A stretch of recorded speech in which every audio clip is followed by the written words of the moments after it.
जोरा तराई में आयोजित त्रिदिवसीय सत्संग समारोह के तीसरे दिन के प्रथम सत्र में मंच पर विराजमान अपने आदर्श चरित्र की सुगंधि से पूरी मानवता को सुवासित करने वाले परम वंदनीय संत समाज, हमारी समस्त साध्वी बहनें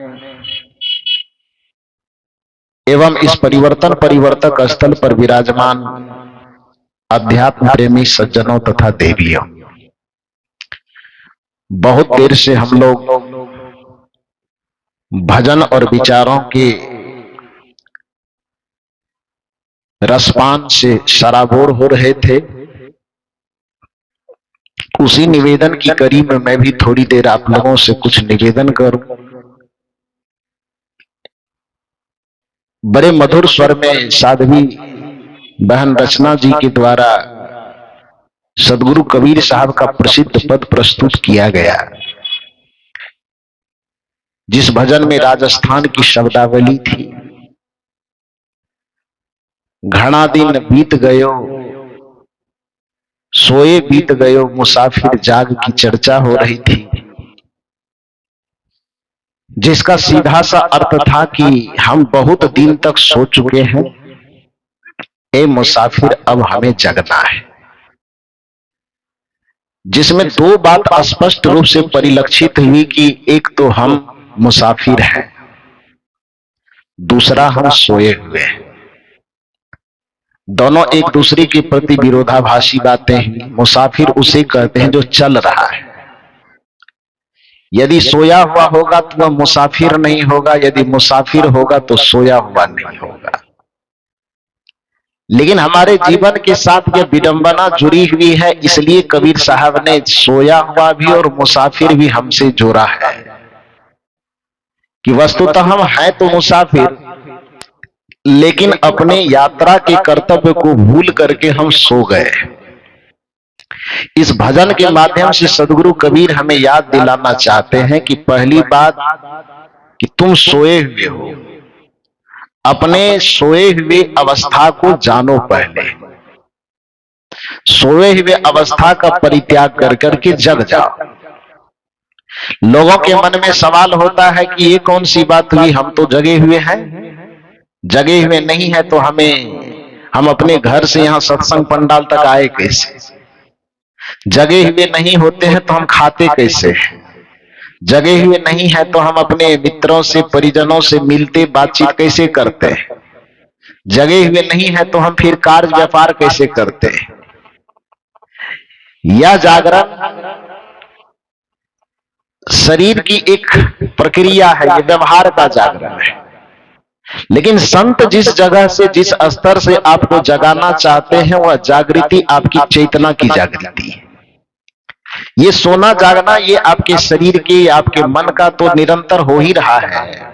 प्राकृतिक रूप से आप दिन भर जग करके कार्य कर रहे हैं और रात में विश्राम की नियत से आप सो जाते हैं शरीर को आराम देने के लिए। लेकिन कुछ कुछ मनुष्य ऐसे होते हैं, संसार में जन्म भी लेता है सोए सोए, जीता भी है सोए सोए और अंततः मर भी जाता है सोए सोए। कबीर साहब ने इसके लिए बड़ा सुंदर तरीके से कहा है, पड़े अविद्या में सोने वालों, सवाल यह है खुलेगी आंखें तुम्हारी कब तक।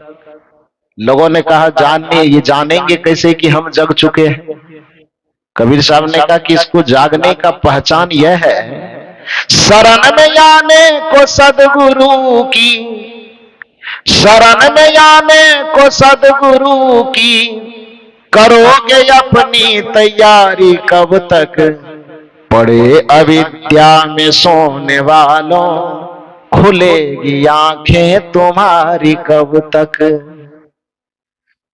उस आदमी की चेतना का जगा हुआ पहचान जागृत होगा, समझ में आएगा कि इसकी चेतना जग चुकी है, जो आदमी सबसे पहले संत की तलाश में निकल जाएगा, संत की खोज में निकल जाएगा, गुरु की खोज में निकल जाए, तो समझ लेना चाहिए कि अब इसकी चेतना में थोड़ी थोड़ी जागृति आने लगी है। क्योंकि जिसकी चेतना जगी हुई होगी, प्रकृति में घटने वाली ऐसी ऐसी घटनाएं हैं कि आदमी को झकझोर करके रख देगा। भगवान बुद्ध की कहानी आप जानते हैं कि नहीं जानते? जगी हुई चेतना के कारण ही जब जीवन में पहली बार उसे किसी वृद्ध व्यक्ति का दर्शन हुआ, तो बुद्ध जो अपने सारथी से, जो वह सारथी के साथ साथ बुद्ध के बचपन का मित्र भी था। बुद्ध नहीं कहना चाहिए, उस समय सिद्धार्थ नाम था उसका, बुद्ध तो बाद में बने। तो सिद्धार्थ के बचपन का मित्र साथ साथ उन्हीं का सारथी पहली बार अपने घर से जब वो निकले, रथ पर सवार होकर के उनके आगे में एक लाठी फेंकता हुआ, लाठी के सहारे चलता हुआ एक वृद्ध व्यक्ति आता है। पहली बार उस तरह के दृश्य को देख करके सिद्धार्थ पूछते हैं, ये कौन है? जो उनका सारथी था वो कहने से डरता है कि कौन है, बता नहीं रहा, क्योंकि राजा का आदेश था कि बताना नहीं है। पूछा कौन है, कहा कि ये आदमी है।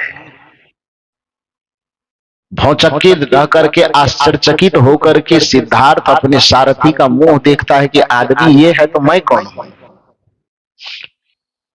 सारथी ने कहा आप भी आदमी है, ये भी आदमी है, लेकिन आपके और इनके अवस्था में थोड़ा अंतर है। आप जवान है, ये बूढ़ा है। सिद्धार्थ ने कहा ये बूढ़ा क्या चीज होता है? क्या मुझको भी उस अवस्था में जाना है? सारथी ने कहा कि दुनिया के जितने मनुष्य जन्म लिए हैं सबको एक न एक दिन उस अवस्था तक जाना है। हम हो, आप हो, यशोधरा हो, राहुल हो, कोई भी हो, आपके माता हो, पिता हो, सबको एक दिन उस अवस्था तक पहुंचनी है। पहला झटका लगा। क्यों? क्योंकि उसकी चेतना जगी हुई थी सिद्धार्थ की। उस जगी हुई चेतना के सामने में एक बार बुढ़ापा का दृश्य आने पर उसकी चेतना में झंकार पैदा हुई, झलमला गए। फिर कुछ दूर आगे बढ़ते हैं। आगे बढ़ने पर सामने देखा कि एक बीमार आदमी जो अपने पैर के सहारे चल नहीं पा रहा है, एम्बुलेंस तो उस जमाने में होता नहीं था, तो चार आदमी हाथ पर उठा करके, कांधे पर लाद करके उसको हॉस्पिटल की तरफ ले जा रहे थे, जो आयुर्वेद के उस समय चिकित्सालय होंगे, वहां ले जा रहे थे। पहली बार चार आदमी के सहारे किसी आदमी को खाट पर जाते हुए देख करके सिद्धार्थ पूछते ये क्या है? सिद्धार्थ को सारथी ने कहा ये भी आदमी है। कहा गजब आदमी हो, आदमी के कितने रूप होते हैं भाई। वहां भी देखे जो लाठी के सहारे चल रहे हैं वह भी आदमी है, एक खटिया पर चार आदमी के सहारे चल रहा ये भी आदमी, ये क्या है? सारथी ने कहा कि यह भी आदमी का ही रूप है। कहा ये कौन सा रूप?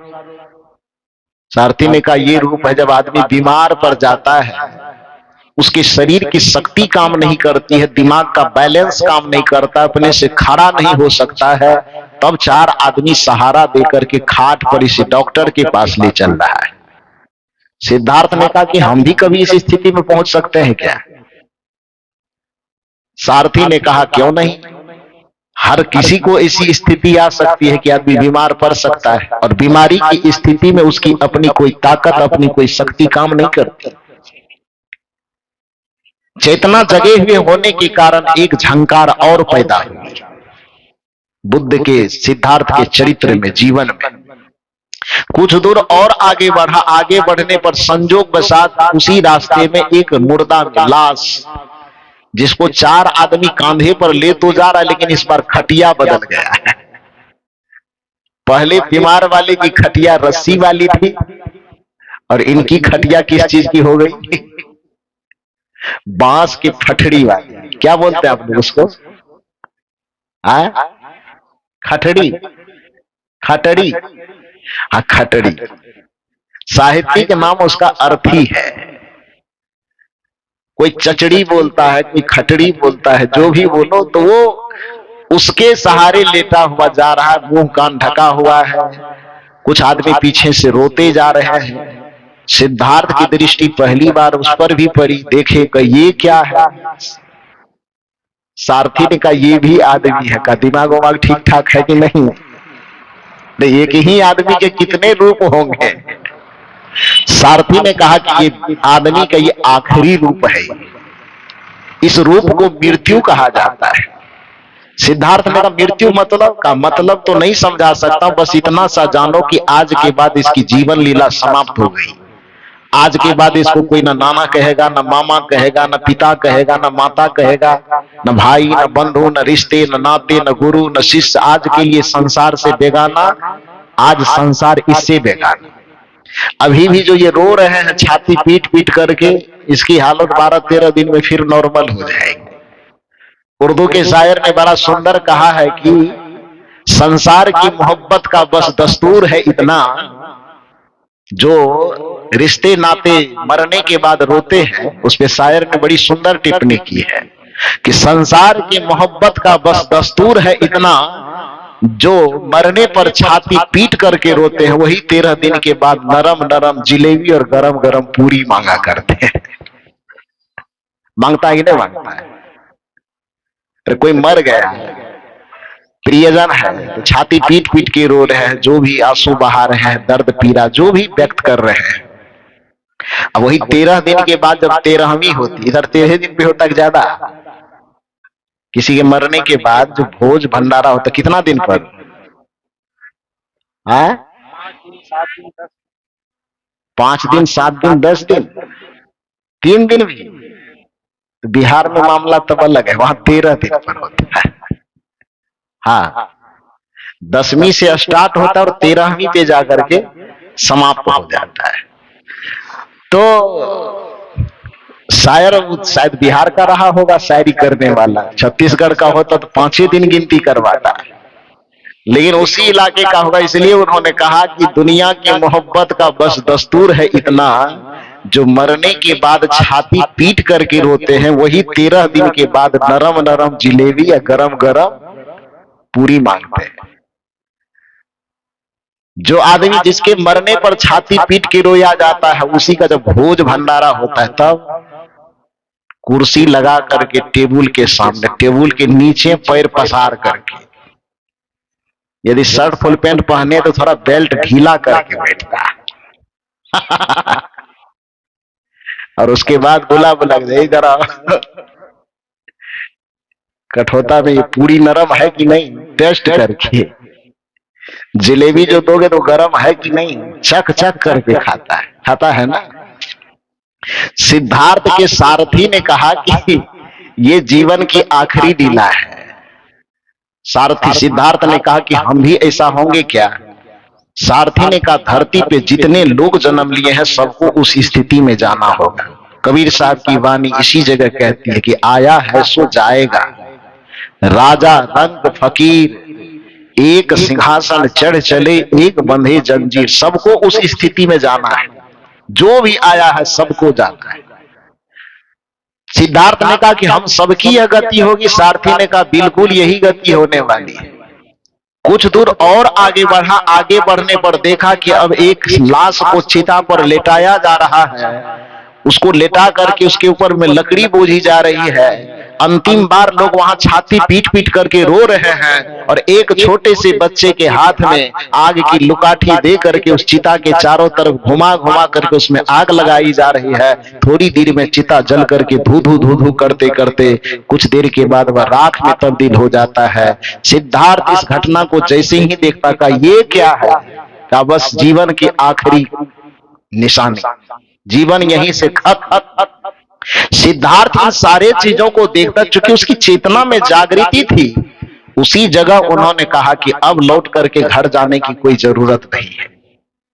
जब जीवन अकेला ही आया है और इस जगह सफर के वक्त में इसको अकेला ही होना है, तो फिर बीच में ही कुछ देर के लिए संसार का झमेला क्यों झमेला ले? भीड़ आदमी का है, लेकिन वास्तविकता क्या है? आदमी अकेला है। कौन किसका साथी है, कौन किसका साथी है, जाना जब अकेला है। भीड़ आदमी का है, आदमी अकेला है। ये केवल दुनिया की भीड़ कुछ दिन के लिए दिखती है। अपने गोस्वामी जी की भाषा में कहें तो सुर नर मुनि के यही सब रीति, स्वार्थ लागी करहि सब प्रीति। कि जब एक दूसरे के सहयोग की जरूरत पड़ती है तो एक दूसरे से बड़े सुंदर सुंदर वादे किए जाते हैं। हम फिल्म का एक गाना गाते हैं, आप लोग भी सुन लीजिए। छोड़ेंगे न हम तेरा साथ साथी मरते दम तक। ये संसार का वादा है। जब स्वार्थ की बारी आती है, पति पत्नी का गठबंधन बड़े सुंदर तरीके से करवाया जाता है पंडित जी की निगरानी में, अग्नि के सामने में। जब वही पति पत्नी एक दूसरे के स्वार्थ में अड़चन डालता है तो तलाक का मामला कोर्ट तक पहुंचता है कि नहीं? 7 जन्म के वादा, अग्नि के फेरा, पंडित जी के मंत्र कहां चला गया है? वो गठबंधन जो पंडित जी के सामने लिया गया है कि अग्नि वेदी के सामने की वेद मंत्रों के साथ लिया गया है कि कुंडली मिला करके करवाई गई है, वह तभी तक सलामत है जब तक एक दूसरे के स्वार्थ में कोई अड़चन नहीं है। और स्वार्थ में अड़चन आई तब मामला सीधे सुप्रीम कोर्ट। हम लोग कहते हैं वहां बिहार की भाषा में मारंग दिस लाठी, थोड़ा हिंदी और अंग्रेजी मिक्स करते हैं। मारंग दिस लाठी, फोरंग दिस कपार, गोइंग टू रायपुर खेते खेते। बात समझ में आई कुछ की नहीं आई? मारंग दिस लाठी, यदि स्वार्थ में अड़चन आएगी तो मारंग दिस लाठी, लाठी समझ रहे हैं ना, डंडा। अब फोरंग दिस कपार, कपार बोला माथा। गोइंग टू रायपुर, क्योंकि हाईकोर्ट तो वही होगा ना, खेते खेते रोड भी नहीं देखने लगेगा, स्वार्थ पर अड़चन आएगी तो। जब स्वार्थ का गठबंधन करना होता है तो रिश्तों की सच्चाई यही है। वादा करते हैं हम एक दूसरे से, छोड़ेंगे न हम तेरा साथ साथी मरते दम तक। और वादा को कितना खींच के आगे ले जाते हैं। 1 जन्म नहीं 7 जन्म तक, 7 जन्म नहीं जन्म जन्म तक, छोड़ेंगे न हम तेरा साथ साथी मरते दम तक। ये वादा है दुनिया वालों का एक दूसरे से जब स्वार्थ का गठबंधन होता है। और स्वार्थ पर जब अड़चन आती है तब गाना का ट्रैक चेंज हो जाता है, 1989 वाला में चला जाता है। कसमें वादे प्यार वफा सब, तब मोहम्मद अजीज से ट्रैक चेंज होकर के मन्ना डे पर पहुंच जाता है। कसमें वादे प्यार वफा सब, बातें हैं बातों का क्या, कोई किसी का नहीं ये झूठे, कोई किसी का नहीं ये झूठे, नाते हैं नातों का क्या, कसमें वादे प्यार वफा सब, बातें हैं बातों का क्या।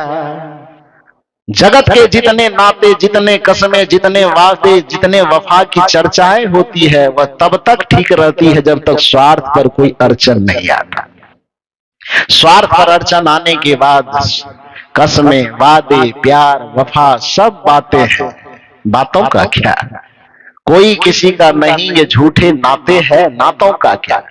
सिद्धार्थ ने कहा कि जब मैं देख लिया हूं स्थिति को, सब मानव के इतने रूप को तूने दिखाया है, तब लौट करके जाने की आवश्यकता नहीं है। वहां से फिर निकलते हैं, वहां से उसकी यात्रा, असली मुसाफिर की यात्रा वहां से शुरू होती है।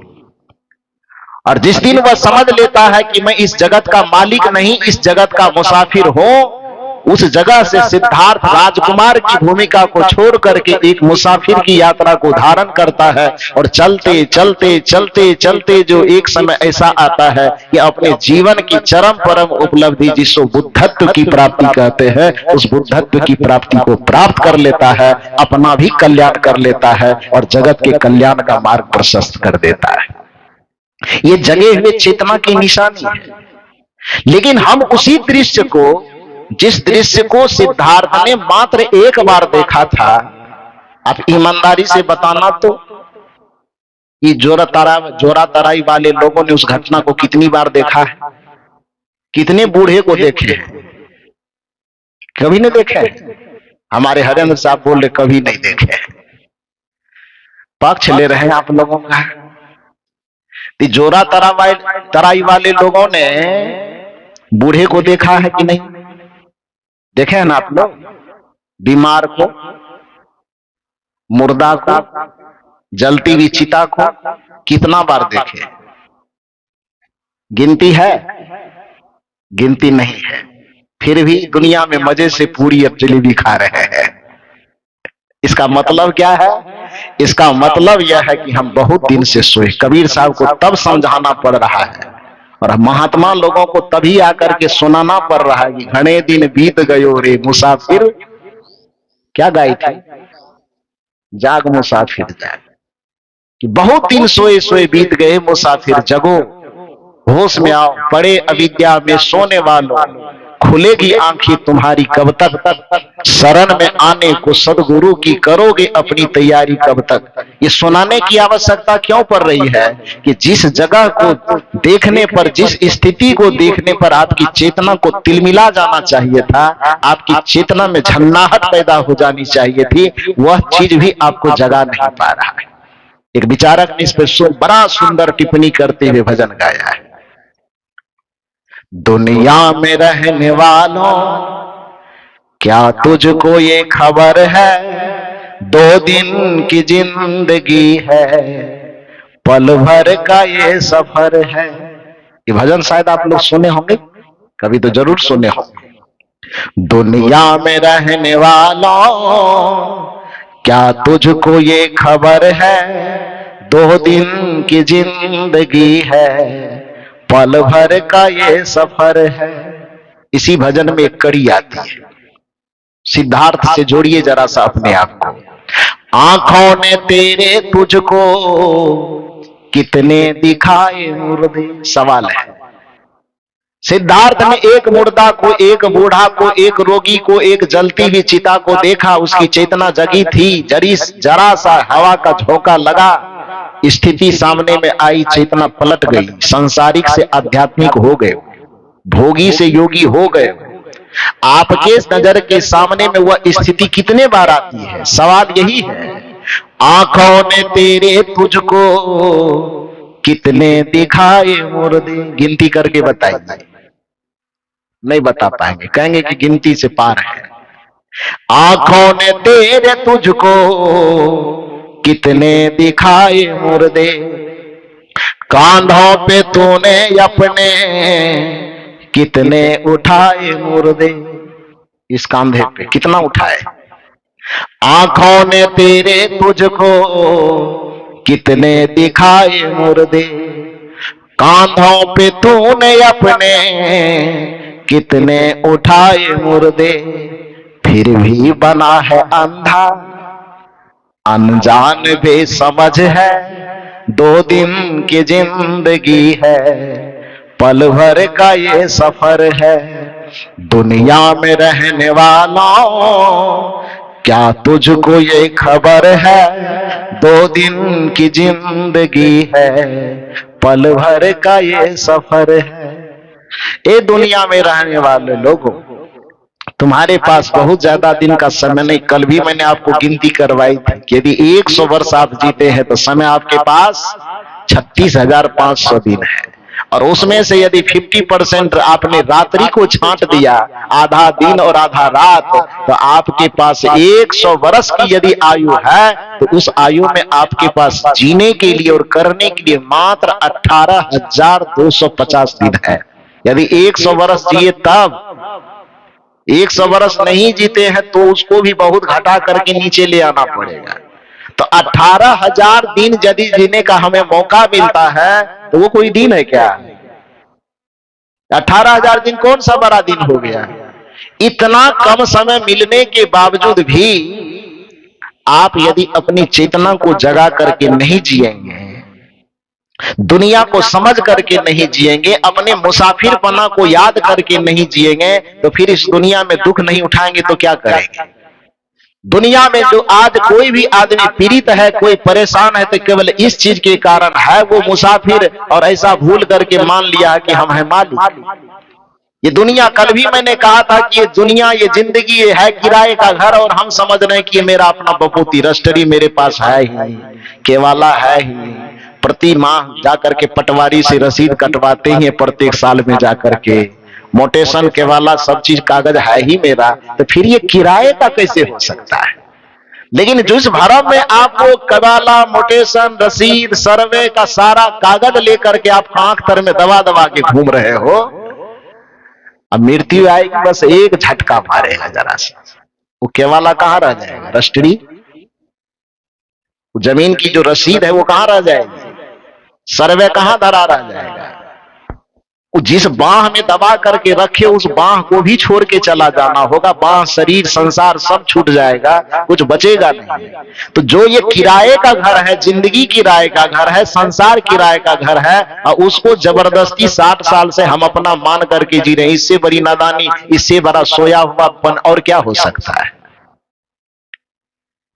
इसी को सोया हुआ काज। भगवान बुद्ध कहते थे कि संसार से तुम्हें कभी कुछ मिलेगा नहीं। क्यों नहीं मिलेगा? तो एक उदाहरण दे करके समझाते थे, जरा सा सोच करके देखो कि इसी सड़क के किनारे में 1000 गाय चढ़ रही है, हजारों गाय जो चढ़ रही है, सड़क के किनारे एक आदमी बैठा हुआ है चुपचाप, जिसको उस गाय से कुछ लेना देना ना, और वास्तविकता में वो गाय उसकी नहीं है, लेकिन वह सड़क पर बैठ करके इस जोरा तराई ग्राम से गुजरने वाले प्रत्येक व्यक्ति को दादा, नाना, काका, मामा कह करके बुलाता है नजदीक। अब बुलाने के बाद उससे कहता है कि भाई साहब इधर आइए। आने वाला व्यक्ति पूछता है क्यों बुलाए हैं? तो कहते हैं कि ये गाय जो देख रहे हैं ना, सब गाय जो चल रही है मैदान में, वो सब गाय हमारी है। इस सत्संग में जितने लोग आए हैं सबको बुला बुला के वो यही कह रहा है कि गाय जितना चल रही है मैदान में वो किसकी है? हमारी। हकीकत यह है कि गाय उसकी नहीं है, केवल लोगों को यह यकीन दिला रहा है कि ये गाय हमारी है। और इस तरह से दिन रात 24 घंटे बैठ करके प्रत्येक आने जाने वाले व्यक्ति को वह यकीन दिलाने की कोशिश कर रहा है कि ये गाय हमारी। भगवान बुद्ध कहते कि मान लो कि पूरे जोरा तरा वाले मान ले कि हाँ इसी की गाय है नहीं, लेकिन सबको वो यकीन दिला दे कि गाय इन्हीं की है। और संजोग की बात, जब संध्या हुई और गाय को जो उसका मालिक है अपने दरवाजे पे ले जाके जोड़ेंगे, उसको दूहेंगे, दूध निकालेंगे, तो उसको एक चुल्लू दूध की बात तो छोड़, एक चुल्लू छाछ भी नसीब होगा क्या? छाछ समझते हैं ना? दूध तो थोड़ा कीमती चीज भी होगा, दूध का नाम भगवान बुद्ध ने नहीं लिया कि दूध मिलेगा कि नहीं मिलेगा। वो छाछ की बात करें कि एक चुल्लू छाछ भी उसको नसीब होगा। छाछ किसे कहते हैं?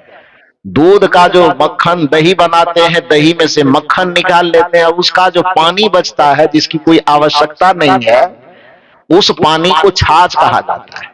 भगवान बुद्ध कहते हैं कि उस दूध का जो आखिरी चीज है जिसको फेंका जा सकता है, वह भी दिन भर 24 घंटा गाय मेरी है, गाय मेरी है, गाय मेरी है जो रट्टा मार रहा है, और दुनिया वाले को बता रहा है कि गाय मेरी है। तो मेरी मेरी मेरी मेरी कहने वाले को दूध की बात छोड़ दो, छाछ भी एक चुल्लू मिलने वाला है, मिलेगा? इधर वाले लोग बताइए क्यों नहीं मिलेगा? क्योंकि हकीकत में गाय उसकी नहीं है, केवल वह दुनिया वाले को सुना रहा, अपने मन को भी भरमा रहा है और दुनिया वाले को भी भरमा करके यकीन दिला रहा है।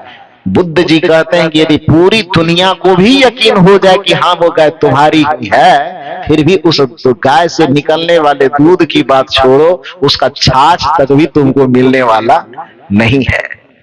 भगवान बुद्ध अपने शिष्यों को यही तर्क दे करके समझाते थे, जैसे दूसरों की गाय को मेरी मेरी कहने वाले को छाछ तक भी मिलने वाला नहीं है, वैसे इस संसार को जो आज तक किसी का नहीं हुआ, उसको केवल जीवन भर मेरी मेरी मेरी दुनिया, मेरा संसार, मेरा घर, मेरा परिवार रट्टा मारते रहो, लेकिन जिस दिन मृत्यु का पर्दा गिरेगा उस दिन तुम्हारे हाथ में कुछ भी आने वाला नहीं है। तुम खाली हाथ आए थे और खाली हाथ चले जाओगे। इसको प्रमाणित करने के लिए कोई रामायण वेद गीता लाने की जरूरत नहीं है। ये एक ऐसी हकीकत है, यह एक ऐसी वास्तविकता है कि जो भी संसार में आया है अपने अलावा दूसरे को जिसको भी जाते हुए देखता है तो क्या लेकर के जाते देखता है? साथ में जमीन की, मकान, घर लेते जाते देखता है कि दुकान?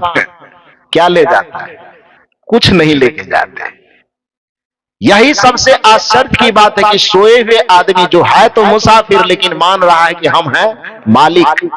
है तो ये किराए का घर लेकिन समझ रहे हैं कि ये मेरा वास्तविक घर है। यही सोए होने का प्रमाण है कि आपकी चेतना सोई हुई है, जिसके कारण संसार की वास्तविकता को स्वीकारने के लिए, समझने के लिए तैयार नहीं है। यदि आपकी चेतना जग जाए तो आप इस चीज को समझने के लिए तैयार होंगे। तो आपके मन में सवाल हो सकता है क्या तब हम लोक व्यवहार न करें? यदि चेतना जग जाए तो लोक व्यवहार नहीं करना चाहिए, खाना नहीं चाहिए, परिवार के बीच में नहीं रहना चाहिए, जो काम में धंधा करते हैं वो नहीं करना चाहिए। हाँ, करना चाहिए, सब चीज करना चाहिए, लेकिन एक चीज को ध्यान में रखते हुए करना चाहिए। पानी में नाव चले तो चले, नाव में पानी मत आने दो। संसार में मन रहे तो रहे, मन में संसार न आने दो। रहना है संसार में, रहना है परिवार के बीच में, रहना है संबंधों के बीच में, करना है सारा लोक व्यवहार। लेकिन वो सारा लोक व्यवहार करते हुए भी एक चीज ध्यान रखना है कि संसार के लोक व्यवहार की भूमिका सिर्फ इतनी है जैसे एक पानी की भूमिका है। जैसे नाव चलेगी तो पानी पर ही, उसी तरह जीवन चलेगा इसी व्यवहार में ही, जीवन चलेगा इसी संसार में ही। जीवन जब तक है चलाना होगा इसी परिवार में ही। लेकिन हमें ध्यान यह रखना होगा जैसे नाव को चलाने के लिए पानी की भूमिका है, उसी तरह से हमारे जीवन को चलाने के लिए रिश्ते, नाते और संसार की भूमिका होनी चाहिए। तो पानी पर नाव को कैसे चलाया जाता है? पानी में नाव चले तो चले, उसी तरह संसार में जीवन चले तो चले, कोई दिक्कत की बात नहीं है। घर में, परिवार में, पत्नी के बीच, बाल बच्चों के बीच, रिश्ते नातों के बीच में ये जीवन चल रहा है, चलने दीजिए। इस जीवन को पहाड़ की गुफा में ले जाने की कोई आवश्यकता नहीं है, हिमालय की चोटी पर ले जाने की कोई आवश्यकता नहीं है। तब इसको करना क्या है? केवल ये समझना है कि जो भूमिका नाव को चलाने के लिए पानी की है, वही भूमिका हमारे जीवन को चलाने के लिए लोक व्यवहार, रिश्ते और नाते की है। लेकिन ध्यान रहे वह पानी नाव के लिए सहयोगी कब तक में है? जब तक वह पानी नाव के नीचे में है। यदि वह पानी नाव के अंदर में आने लगे तब वो नैया पार लगाएगी कि बस पीछे में डुबा करके खत्म करेगी? क्या करेगी? डुबा देगी। तो जो पानी उस नाव का मित्र हो सकता है, जरा सा असावधानी हुई तो वही पानी उस नाव का क्या हो जाएगा? दुश्मन हो जाएगा, विरोधी होगा ना। जो पानी उस नाव को किनारे तक पहुंचा सकती है, वही पानी जरा सा असावधानी हुई, चूक हुई और पानी नाव के नीचे रहना चाहिए, किंतु नाव के अंदर पानी आ गई, तब क्या होगा? तो किनारा लगने के बजाय जितने सवार होंगे उस नाव में, सबका वृंदावन बिहारी लाल की एक ही बार में हो जाएगा। राम नाम सत्य है, होगा कि नहीं होगा? तो इसलिए नीतिविद कहते हैं इस संसार में, इस जगत के संबंधों में रहना तो संबंधों में ही है, रहना परिवार में ही है, रहना घर में ही है। लेकिन इन संबंधों परिवार में रहते हुए बस केवल इतना ध्यान रखना है, पानी में नाव चले तो चले, नाव में पानी मत आने दो। संसार में मन रहे तो रहे, मन में संसार न आने दो। जैसे पानी के बीच में नौका चलती है, लेकिन सावधानी ये जरूर बरतना चाहिए कि कहीं पानी नाव के अंदर न आने पाए। उसी तरह से हमारा जीवन इस रिश्तों में चले, चलने दीजिए, संबंधों में चले, चलने दीजिए, घर में चले, लोक व्यवहार में चले, खेती गृहस्थी में चले, दुकानदारी में चले, नौकरी पेशा में चले, इसको चलने दीजिए।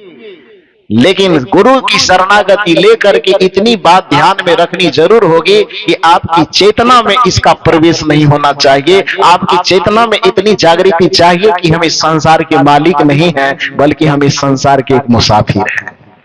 घना दिन सोई लियो रे मुसाफिर, जाग मुसाफिर जाग। अब जगो, चेतना को जगाओ, उस बुद्ध की तरह बनाओ, अन्यथा सवाल बार बार आपसे यह होगा, आंखों ने तेरे तुझको कितने दिखाए मुर्दे, कांधों पे तूने अपने कितने उठाए मुर्दे, फिर भी बना है अंधा, अनजान बेसमझ है, 2 दिन की जिंदगी है, पल भर का ये सफर है, दुनिया में रहने वालों क्या तुझको ये खबर है, 2 दिन की जिंदगी है, पल भर का ये सफर है। जिंदगी को किस तरह से जीना चाहिए? सदगुरु कबीर साहब कहते हैं, यदि जग करके जियोगे तो लोक व्यवहार करते करते भी सत्संगति के लिए समय जरूर निकलेगा। लोक व्यवहार करते करते भी सुमिरन के लिए समय जरूर निकलेगा। लेकिन यहां लोगों को लगता है सुमिरन करने का मतलब, सत्संग करने का मतलब, ध्यान करने का मतलब, भजन करने का मतलब समय को बर्बाद करना। लोगों को यह समझ में आता खेती करें, गृहस्थी करें, व्यापार करें, नौकरी करें, यह समय का तो सदुपयोग हो रहा है, लेकिन सत्संग में बैठने जाएंगे तो यह समय की बर्बादी हो रही है। उल्टी खोपड़ी का आदमी है। जो उसको वास्तविक कमाई करके संपत्ति देगा वो उसको समय की बर्बादी लग रहा है। अब जो संपत्तियों कमाते कमाते जोड़ करके जमा करेगा और जमा करते करते भी यदि वो दुनिया से चला जाए तो हाथ फूटी कौड़ी नहीं आने वाला है, उसमें लगता है कि हमारी असली कमाई हो रही है। इससे बड़ा दुर्भाग्य की बात क्या हो सकती है? क्योंकि जिसकी चेतना सोई हुई तो उसका लक्षण यही है ना, उल्टा दिखना। गोस्वामी तुलसीदास जी ने कहा है इसको, जाके मति भ्रम होई खगेसा, अशोक पश्चिम उगे दिनेसा। उल्टी खोपड़ी का लक्षण यही है कि जाके मति भ्रम होई खगेसा, है हम मुसाफिर, अब भ्रम हो गया कि हम मालिक, तो परिणाम क्या होगा? जाके मति भ्रम होई खगेसा, तो पहचान क्या है उसकी? सो कह पश्चिम उगे दिनेसा। जिसके मति में भ्रम की स्थिति आ जाती है, जिसकी चेतना है सोई हुई लेकिन भ्रम है कि हम जगे हुए हैं, जिसकी चेतना है मुसाफिर वाली लेकिन वह समझ रहा है कि हम मालिक वाले, तो भ्रम की स्थिति तो है ही। अब भ्रम की स्थिति यदि बुद्धि में आ गई तो सबसे पहला लक्षण क्या होगा कि सो कह पश्चिम उगे दिनेसा। जिसके मति में भ्रम की स्थिति आती है तो सो सबसे पहले क्या कहता है? आज लगता है सूरज किधर निकल गया है, पश्चिम में निकल गया। कभी ये स्थिति आई है कि नहीं आई है? आप लोगों को कभी नहीं आई है? हम लोगों को तो आई है। रात में जा रहे थे हम लोग इधर, तो कहीं किधर जा रहे हैं, तो हमको लग रहा था पूरब, तो हमारे हरिहर साहब करें ना दक्षिण जा रहे हैं। फिर जब दक्षिण दिशा में गाड़ी मुड़ी तब कहे अब किधर, तो साहब कह रहे पूरब, हम कहना ये दक्षिण लग रहा है। रात में जहां पर हम लोग गए थे ये चर्चा चल रही। कहां गए थे?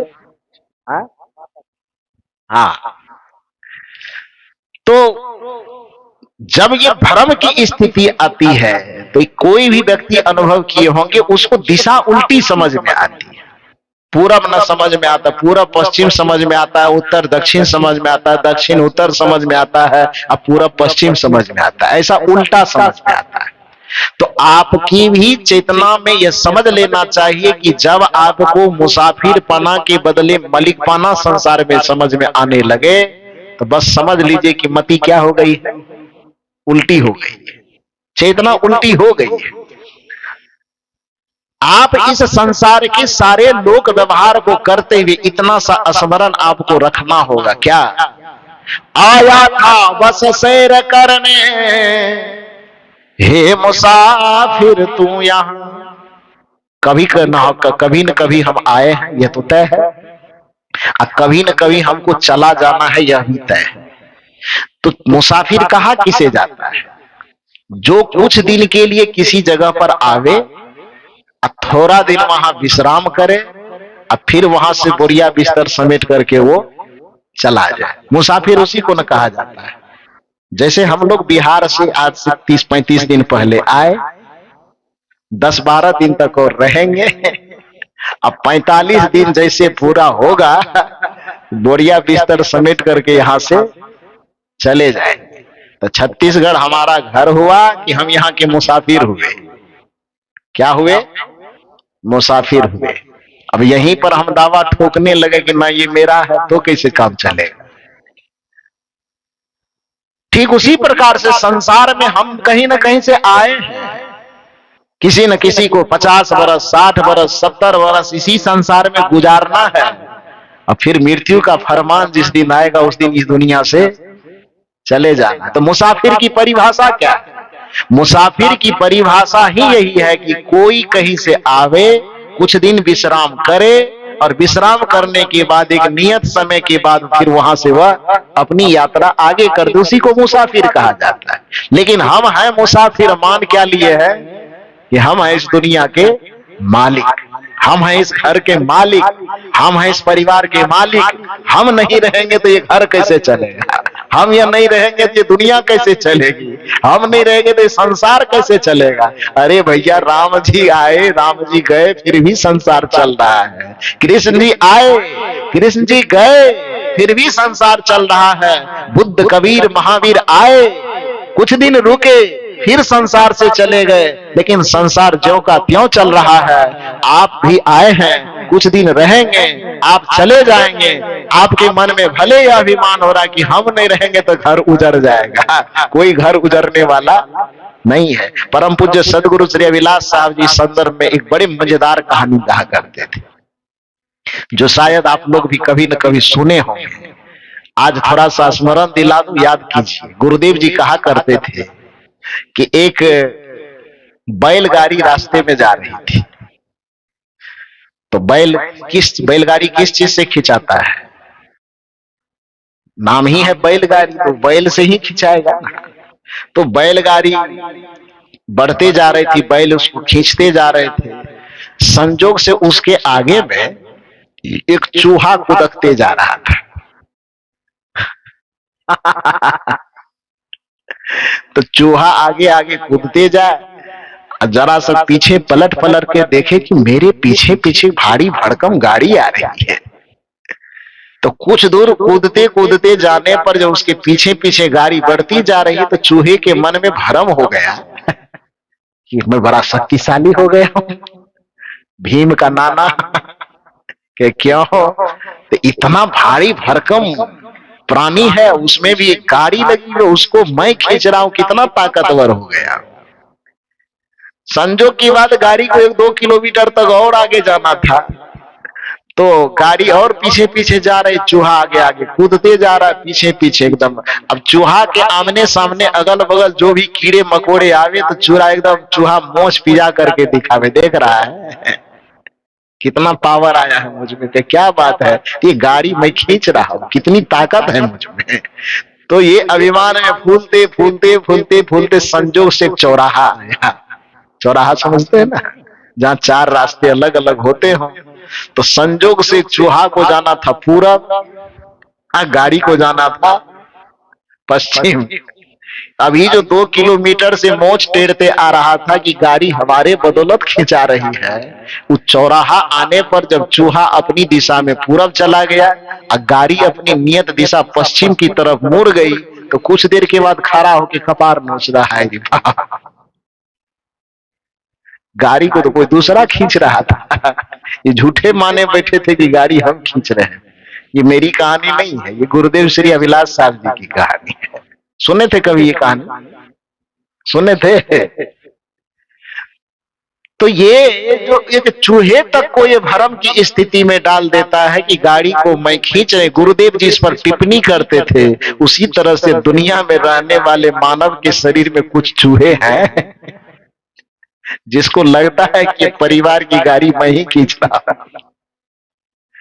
ये संसार की गाड़ी मैं ही खींच रहा हूं। मैं न रहूं तो संसार कैसे रहेगा, मैं न रहूं तो ये परिवार कैसे रहेगा, मैं न रहूं तो आश्रम कैसे चलेगा, मैं न रहूं तो ये पंथ कैसे चलेगा, मैं न रहूं तो ये परंपरा कैसे चलेगी। अरे आपके जैसे जैसे हजारों आए, हजारों गए।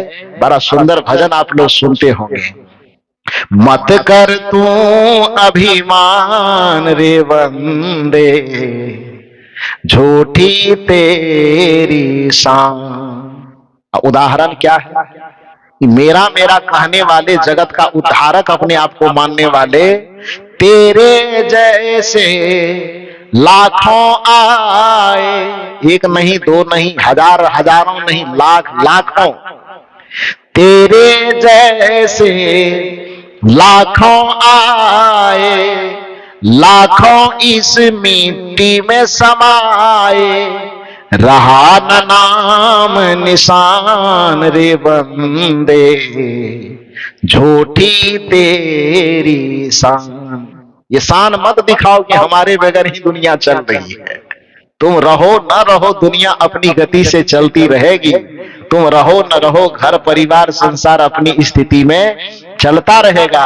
इसलिए इस दुनिया का अपने आप को मालिक मानने की भूल कभी व्यक्ति को नहीं करना चाहिए। हम मुसाफिर हैं, पहला एहसास तो ये होना चाहिए। तेरे जैसे लाखों आए, लाखों इस मिट्टी में समाए, रहा न नाम निशान रे बंदे, झूठी तेरी शान। मत कर तू अभिमान रे बंदे, झूठी तेरी शान। तो आपकी और हमारी जो मालिकाना का शान है, ये शान, ये अभिमान बहुत झूठी है। इस शान से निकल करके हमें यह सोचना चाहिए, चेतना को जगे हुए स्थिति में पहुंचान करके सोचना यह चाहिए कि हम इस संसार के मालिक नहीं हैं, हम इस संसार के मुसाफिर हैं। क्योंकि हम कहीं न कहीं से आए हैं, कुछ दिन संसार में हमें गुजर बसर करना है और कुछ दिन के बाद यहाँ से चला जाना है। तो जितना दिन हमें गुजर बसर करने का मौका मिला है, अपने जीवन को इतना सरल बनाएं, इतना सरस बनाएं कि आपकी वजह से किसी को तकलीफ झेलने की नौबत न आवे। थोड़े दिन के लिए आप आए हैं, आप जाते हैं ट्रेन में यात्रा करते हैं, घर में यदि कोई जरा सा धक्का दे दे तो फिर उसको तो 7 पीढ़ी आदमी याद दिला देगा, दिलाएगा ना। ट्रेन में सफर करते हैं तो आप यहाँ चाहे एसी कमरे में रहिए, कि आपको छूने से भी कोई डरे, और यदि यह स्थिति ट्रेन में आ जा चढ़ते है तो उस समय में क्या होता है, आरती उतार करके कोई डब्बा में ले जाता है। धक्का मुक्की करते हुए, देह से देह रगड़ते हुए, किसका जूता किसके पैर पर पड़ रहा है कोई ठिकाना है। तो ट्रेन में किसके पैर से किसका जूता दबा रहा है, किसके मुंह, खास करके जब रात में एसी डब्बा हो या क्या कहते हैं उसको, रिजर्वेशन वाला डब्बा, स्लीपर डब्बा वो हो, और उसमें वेटिंग वाली स्थिति हजारों हो जाए, तो रात दिन वाला दृश्य तो खैर देखने में अलग रहता है, लेकिन रात्रि का दृश्य देखिएगा कैसा समझ में आता है। जब आदमी सोता है तो किसके मुंह पर किसका जूता पड़ा हुआ है, और उस परिस्थिति में कोई वॉशरूम की तरफ जाने की नौबत आ जाए तो फिर क्या होता है, किसके कपार पर कौन जूता रखते हुए आगे बढ़ता, कोई गारंटी है नहीं है। लेकिन उस स्थिति के लिए कौन आदमी किसके ऊपर केस करता है, कौन आदमी किस पर मुकदमा करता है, क्यों नहीं करता। चोट लग जाए, जरा सा बेग ठेक जाए या कुछ हो जाए, किसी के सीट पे कोई जूता रख दे, किसी के माथे पर कुछ गिर जाए, उसके लिए न तो कोई केस ठोकता है, न मुकदमा ठोकता है, न मन में दुश्मनी की गांठ बांधता है। क्यों? क्योंकि आदमी के मन में एक ही भाव रहता, चलो भाई थोड़ी देर की यात्रा है, कुछ हो गई, चलो बात खत्म करो। तो जो आप उस 3 घंटे की यात्रा में आपके मन में ये एहसास, ये जागरण बना हुआ रहता है कि हम इस ट्रेन के मालिक नहीं हैं, हम इस ट्रेन के कौन हैं, मुसाफिर है।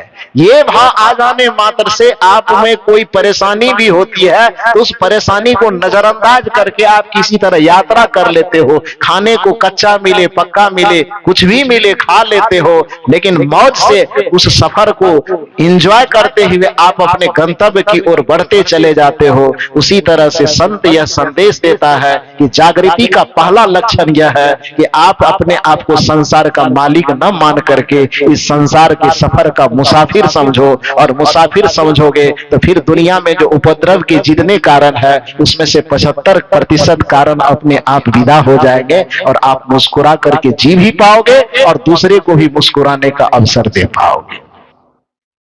ये मुसाफिर न जानने के कारण की स्थिति क्या होती है, दुनिया से लड़ाई झगड़ा झंझट विवाद की तो बात छोड़ दीजिए, भाई भाई में लड़ाई होती है। अरे भाई भाई की भी लड़ाई थोड़ी समझ में आती, क्योंकि वहां बंटवारा है, हिस्सेदारी लेना है, थोड़ा ये जमीन तुमको लेना है, वो मकान तुमको लेना है, तो वहां भी विवाद थोड़ी बहुत समझ में आती है। लेकिन पति पत्नी में विवाद हो, जब खास करके पति पत्नी के विवाद का मैटर हम लोगों के पास पहुंचता है, हम लोग भी सुप्रीम कोर्ट के जज से कम नहीं है। हाँ सही बात है, जज साहब तो एक दो केस निपटाता होगा, हम लोगों के पास कितना केस पहुंचता है बता नहीं सकते। तो सुप्रीम कोर्ट के जज की भी स्थिति आ जाती, तो जज भी निपटारा करवाने के लिए हम लोगों के पास आता है। हाँ जी सही बात कहता, एसपी डीएसपी कलेक्टर, आप ये मत समझो कि कोई बहुत ज्यादा पढ़े लिखे हो जाते तो उसमें विवाद की स्थिति नहीं होती। पढ़ा लिखा है दुनिया के लिए, जिंदगी में तो वो भी आप ही के जैसे नॉर्मल है, बल्कि यो कहो कि आपसे ज्यादा खतरनाक जिंदगी उसकी होती है ना। तो ये स्थिति आ जाती है। तो खास करके पति पत्नी के विवाद का जो मैटर हम लोगों के सामने आता है, तो बातचीत के दरमियान हम लोग ये पूछते, अच्छा ये बताइए कि भाई भाई में विवाद हो तो बात समझ में आती कि हो सकता है हिस्सेदारी बंटवारा के लिए झगड़ा हो रहा है। पति पत्नी के बीच में जो मतभेद है, विवाद है, किस चीज के लिए? हिंदुस्तान पाकिस्तान के लिए है? पति पत्नी के बीच में कोई तनाव हो, कोई परेशानी हो, विवाद हो, झगड़ा हो, झंझट हो, तो जमीन के बंटवारा के लिए है कि घर के बंटवारा के लिए, मकान के लिए, किस लिए? सिर्फ एक चीज के लिए कि दोनों में से कोई झुकने के लिए तैयार नहीं है, अहंकार के लिए कि हम बड़े हैं तो हम बड़े हैं, आपकी बात हमने। सास बहू के बीच में झगड़ा होता है, क्यों होता? वहां कोई हिंदुस्तान पाकिस्तान है, वहां कोई दो जातीय संघर्ष है कि संप्रदाय का संघर्ष है कि हिंदू है कि मुसलमान है कि हिंदुस्तान है कि पाकिस्तान है, क्या है? गजब की बात है। बिहार में घटना देख रहा था, संजोग से इसी तरह कार्यक्रम कर रहे थे, आज ही जैसे गर्मी लग रही है, बाहर से आपको हम लोग सूखा सूखा लग रहे, अंदर से समुंदर चल रहा है। हाँ तो इसी तरह से बिहार में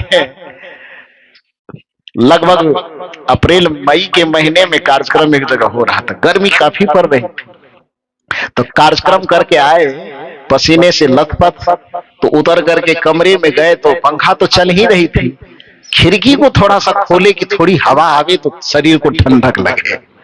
तो जिस तरफ खिड़की खोले ना तो ठंडक तो आएगी कि नहीं वो तो बाद में देखा जाए, खिड़की जैसे खोले तो देखे कि एकदम हिंदुस्तान पाकिस्तान की फाइटिंग चल रही है। हिंदुस्तान का नेतृत्व सासू कर रही थी या पाकिस्तान का नेतृत्व बहू कर रही थी, दोनों पूरा घमासान चल रहा है। तो मुझे लगा कि महाभारत सीरियल देखे हुए बहुत दिन हो गया है, टीवी में देखते थे, अभी ओरिजिनल महाभारत चल रहा है, थोड़ी देर देख लेते हैं। जो गर्मी लग रही थी हमको थोड़ा थोड़ा ठंडा लगने लगा, तो मैं खिड़की को खुले रखा और खिड़की के पास ही खड़ा होकर के देख रहा था कि महाभारत की स्थिति कैसी है। तो फिर दोनों में जो हो रहा था युद्ध, सोचो मत। इतने व्यंग्यवान चल रहे थे, उस व्यंग्यवान को हम लोग नया नाम देते हैं गायत्री मंत्र। आप लोगों को आता है कि नहीं आता है? नहीं देते, वो गायत्री मंत्र नहीं आता है, ईमानदारी से बोलते हो। नहीं आता तब तो ठीक है, लेकिन ईमानदारी से बोलते होंगे तब। चल रहा था घमासान दोनों में, सास और बहू के बीच में, दोनों के बीच में गर्मा गर्मी बहस चलते चलते चलते चलते अंत में स्थिति आई, तो आखिर थकेगा ही ना आदमी, मुंह है ना, लड़ेगा भी कब तक? जब तक भीतर में एनर्जी बौखला रही है। थोड़ी थोड़ी देर के बाद जब मन ठंडा हुआ तो बात इस जगह बहस आकर के खत्म हुई कि देखो आज के बाद फाइनल ये है कि मेरे किसी चीज को तू नहीं छुएगी, तुम्हारे किसी चीज को हम नहीं छू। उस पर शपथ दे दिया कि अगर एक बाप की बेटी होगी असल बाप की बेटी मैंने एक बाप यानी असल बाप की बेटी होगी तो मेरा ये सामान तुम मत छोड़ना। बहू भी कहती है ठीक है, बहू पहले बहू ही ताना मारी तो सास भी कहते ठीक है, तुम भी असल बाप की बेटी होगी, एक बाप की बेटी होगी तो मेरे सामान को तुम मत छोड़ना। इतना पर फाइनल होकर के बात क्लोज हो गई, युद्ध विराम लिया। उसके बाद हम भी खिड़की बंद किए, कमरे के अंदर बैठे। शाम के वक्त में, चूंकि यहाँ की तरह जो कार्यक्रम का शेड्यूल है वैसा बिहार में नहीं होता है। वहां सुबह 6 बजे से कार्यक्रम आरंभ होता है, 10 बजे दिन तक चलता है, और फिर 10 बजे दिन से 2 बजे दिन तक बंद खाइए पीलिए घूमिए फिरिए, और 2 बजे से कार्यक्रम आरंभ होता है, फिर 5 बजे तक चलता है। तो फिर थोड़ी देर आराम किए। शाम के वक्त में चूंकि मुख्य प्रवक्ता की भूमिका में रहते तो 4 बजे के आसपास मुझे मंच पर जाना होता है, बाकी 2 बजे से और लोग अपना संभालते हैं। तो 4 बजे मंच पर जाना था, लगभग 3 साढ़े 3 बजे तैयार होके कुल्ला उल्ला करके थोड़ा मुंह धोए, संजोग कुछ ऐसा लगा होगा, फिर खिड़की के पास गए, हम खिड़की खोल दिए। खिड़की खोले तो महाभारत का दूसरा एपिसोड चल रहा था। दूसरा एपिसोड क्या चल रहा था कि सासू माँ बेचारी झाड़ू लगा रही थी, और संजोग से उसका जो पोता यानी बहुरानी का जो छोटा सा बच्चा था वो मिट्टी पर लुढ़कते लुढ़कते गुड़कते गुड़कते लुढ़कते लुढ़कते उधर से बच्चा खेलते खेलते आ रहा था। बच्चे मन के सच्चे, बच्चा भगवान का स्वरूप होता ही है। उस बच्चे को खेलते हुए देख करके दादी का हृदय एकदम पुलकित हो गया, खिल गया। झाड़ू बगल में रख दिया, बच्चा दौड़ते दौड़ते जो आ रहा था उसके मुस्कुराते हुए चेहरे को देख करके दादी भूल गई कि सुबह में झगड़ा हुआ था। और उसमें फाइनल डिसीजन क्या हुआ था, दादी के दिमाग से बात निकल गई। दादी बाह फैलाई, बच्चा उस दादी के बाह फैले बाह को देख करके प्यार से एकदम और खिलखिलाते खिलखिलाते उसके गोद में आ गया। दादी उसको उठाई, बूढ़ी माता दुलार पुचकार करते हुए खेलने मुस्कुराने लगी। तब तक में दूर से उधर जो झांसी की रानी खड़ी थी हमारे जिला परिषद अध्यक्षा महोदय प्रारंभ दिन में ही झांसी की रानी की चर्चा की थी। तो वो झांसी की रानी की अलग कहानी थी।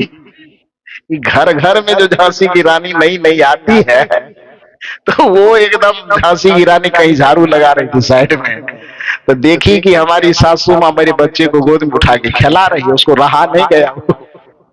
दिमाग में जो सुबह की लहर थी वो लहर फिर एक बार चढ़ी, तमतमाते उधर झाड़ू फेंकी, कमर में एकदम साड़ी को लपेटते हुए युद्ध लड़ने की स्थिति में हाई पोजीशन में सासू के पास आकर के कहती है बच्चे को रखिए। सासू कहती काम धाम कुछ नहीं दिखाई देता है, जाओ काम करो। उन्होंने कहा बच्चे को रखिए। सुबह में फाइनल क्या हुआ था कि एक बाप की औलाद हो, असल बाप की औलाद हो तो मेरे किसी सामान को मत छूना। इसको क्यों छुई हो? सास कहती है कि सामान लग रहा है, ये बच्चा है, दुलारा प्यारा बच्चा है, तुमको कोई सामान लगता है? अरे बच्चा रहे सामान है तो मेरा ना, मेरे बच्चे को आपने छूने की हिम्मत कैसे की? आपको जो चुनौती दी थी कि एक बाप की असल बाप की बेटी होगी तो मेरे बच्चे को मत छूना, फिर आपने छुआ क्यों?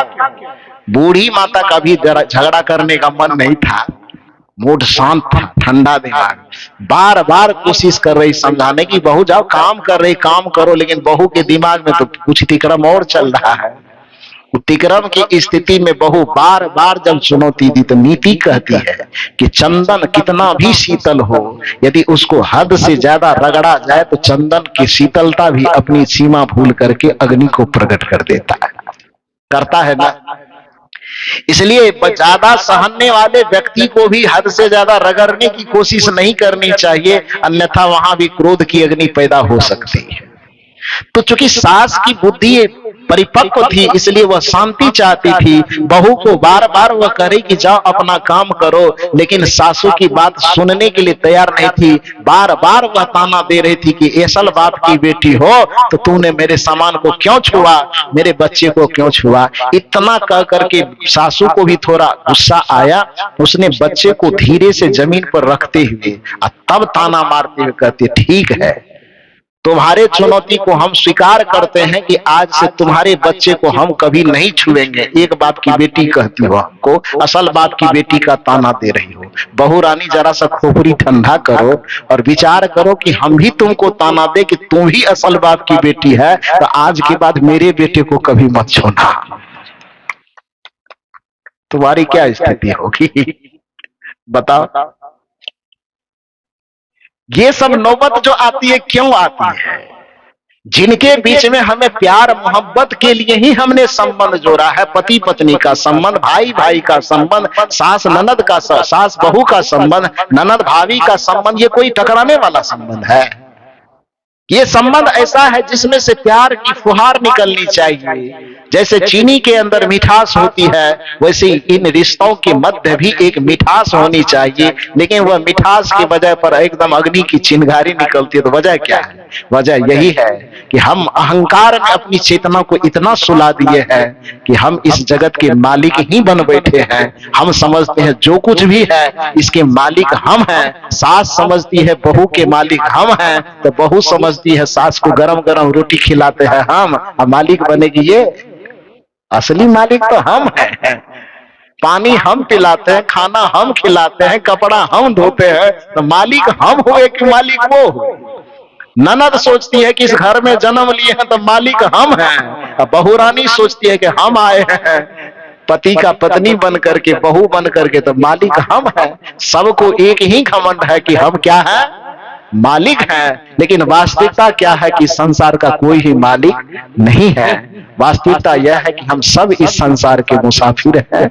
उस मुसाफिर बना को हमें याद रखना है। आया था बस सैर करने, हे मुसाफिर तू यहाँ, था सैर करके लौट जाना, शीघ्र तुमको फिर वहां। लेकिन मिस्टेक क्या हुआ?